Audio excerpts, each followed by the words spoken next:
Bu videoni yoshi 50 dan oshgan ota-onasi bo'lgan odamlarga ko'rish tavsiya etamiz. Bugungi bemorimiz 75 yosh bemor, aorta koronar shuntash amaliyotini bajardik. Ishlab turgan yurakda 3 ta yangi tomir ko'chirdik yurakka. Bu holatga bemor kelishi bir kunda bo'lgan emas. Bunaqa rivojlanish, ya'ni o'zini 3 ta qon tomiridan bittasi yopilib qolgan, umuman ikkitasi jiddiy torayishlar bo'lgan. Bunaqa o'zgarishlar rivojlanib kelishi 15-20 yil olgan.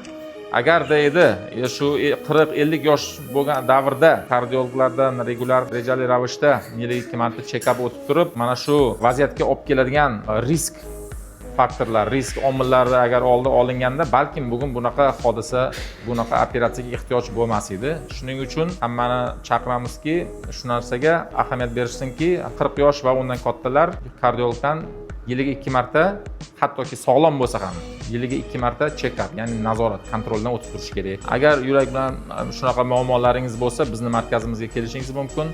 Bizning markaz bu yurak markazi. Bu yerda bemorlarni tekshiruvdan o'tkazish, konservativ davo, ya'ni regular check-up va kerak bo'lsa stent qo'yish, kerak bo'lsa yurakda amaliyot bajarish imkoniyatlari hammasi mavjud.